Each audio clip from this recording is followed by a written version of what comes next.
Der Sascha nimmt den Christian sein psuffern Strauch auf sich und steht dafür grad, aber für das lässt er ihm in seiner Kaserei schuften. Der Roland möchte eine Feuerwehrprobe im Brunnerwirtshaus aufführen, mit einem Haufen Verletzte, wo überall umeinander flackern. Aber seine Uhr bleibt stehen und drum kommt der Spritzenwagen ewig nicht daher, so dass die Verletzten schließlich blöd werden. Und drum gingen sie die Wirtsstube rein und fangen das Saufen an.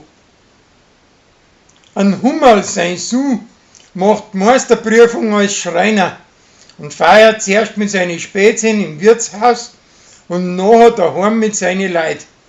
Und weil ihm sein Chef gleich drauf für 5 Monate zu der Eischeich auf Dubai schicken möchte, was ihm gar nicht gefreut, möchte er sich selbstständig machen und bettelt seiner Mutter 30.000 Euro an.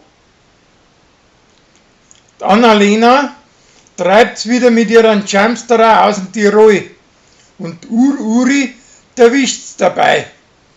Aber sie möchte dass die zwei zusammenkommen. Der Pfarrer möchte sein Onkel eine alte Spieluhr von der Großmutter schenken, weil der da so besonders dran hängt. Aber er findet's nimmer, weil die Franzi das Werkel tachit hat. Die Uschi bringt sie ihm aber wieder zurück. Der Felix lässt sich vom Badern einen extrem schierchen Haarschnitt machen, der wo nach dem Schwimmen nur viel schiercher ausschaut und blamiert sich damit vor alle seine Leute. Eine Frau aus Afrika kauft beim Gerstl ein und der sagt unversehens Negerküsse zu dem Mohrenkopf.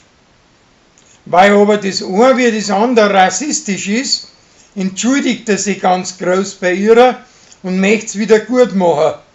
Aber die hat das nicht schlimm gefunden und lobt ihm in der Zeitung. Der Fanny stinkt er recht, weil seiner Tochter das Essen oder Schule besser schmeckt, als wir das von ihrer selben. Und über den wird's streitet mit der Köchin von der Schule.